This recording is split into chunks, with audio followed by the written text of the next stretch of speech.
আসসালামু আলাইকুম বন্ধুরা, আশা করি সকলেই ভালো আছেন। আমরা অনেক সময় আমাদের পিসিতে বিভিন্ন ধরনের অ্যাপস ইনস্টল দিয়ে থাকি, কিন্তু আমাদের সবগুলো অ্যাপসের শর্টকাট বাটন ক্রিয়েট হয় না।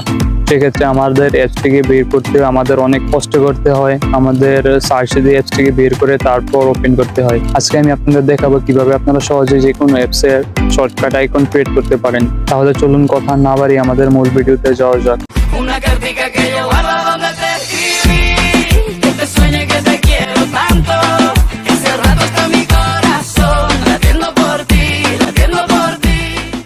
এই জন্য প্রথমে আপনারা উইন্ডোজে ক্লিক করবেন, সেখানে আপনাদের কাঙ্ক্ষিত অ্যাপসটিকে সার্চ করে বের করে নেবেন।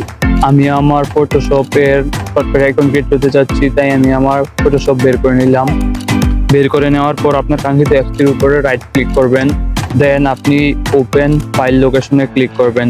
সেখানে আপনি আপনার কাঙ্ক্ষিত অ্যাপসটিকে রাইট ক্লিক করে কপি করবেন এবং আপনার মনিটরের মধ্যে পেস্ট করে দিবেন। এখানে ড্র্যাগ এন্ড ড্রপ করবেন না, সেক্ষেত্রে আপনার অ্যাপসটি ডিলিট হয়ে যেতে পারে। অ্যাপসটিকে কপি করে তারপর পেস্ট করে দিবেন। এভাবে সহজেই আপনারা যে কোনো অ্যাপসের শর্টকাট আইকন আপনাদের পিসিতে ক্রিয়েট করে নিতে পারেন। যদি আমার ভিডিওটি ভালো লেগে থাকে তাহলে আমার ভিডিওতে একটা লাইক করবেন এবং এরকম আর নিত্য নতুন ভিডিও পাওয়ার জন্য সাবস্ক্রাইব করে পাশে থাকবেন। ধন্যবাদ।